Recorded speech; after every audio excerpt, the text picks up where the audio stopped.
Hey,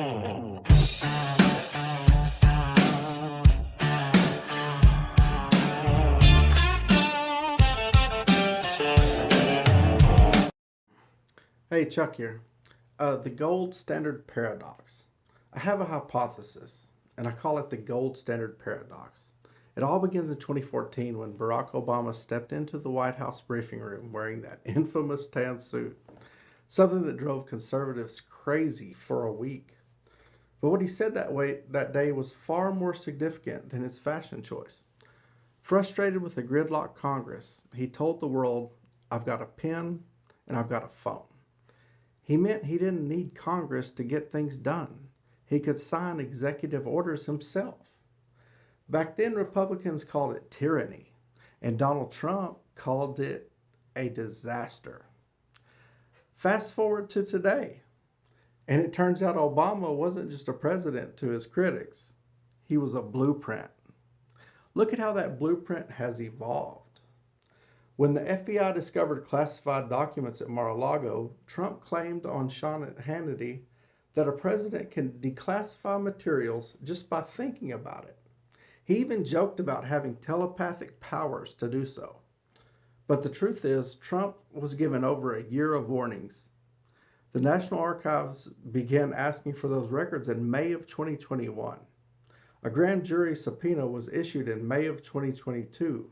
And the DOJ and Pentagon repeatedly urged him to return the files, and he refused. Trump's only defense has been to point fingers at others, referencing Bill Clinton's sock drawer tapes, Joe Biden's Corvette garage, and Mike Pence's classified documents found at his Indiana home. However, the key difference is clear. When Pence, Biden, or Clinton were informed about records in their possession, they handed them over immediately. Pence even notified the archives, secured the files, and allowed the FBI to conduct an unrestricted search. None of them ignored grand jury requests or instructed lawyers to hide boxes. The irony is that Trump, claiming to be the great disruptor and draining the swamp, frequently cites Obama as his legal precedent when trying to bypass or expand presidential power. Now we see how this plays out today. Trump is deploying his 2025 executive orders to enforce mass deportation, with his team asserting that they're merely following the precedents set by Obama and Biden. They defend their tactics by pointing to Obama's label, the deporter-in-chief, to justify their own actions. Essentially, they're admitting that the Obama-Biden era has become the gold standard for executive power. They're not breaking the system. They're moving into the house Obama built and claiming ownership.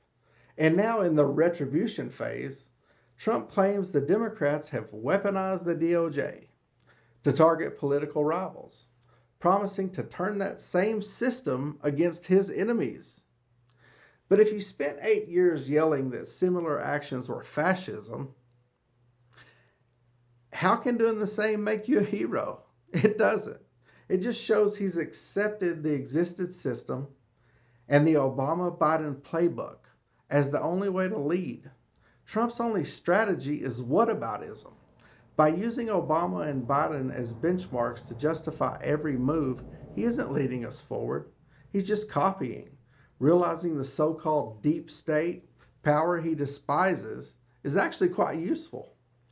For the MAGA movement, Obama isn't the villain. They've made him the standard. So again, how is MAGA better?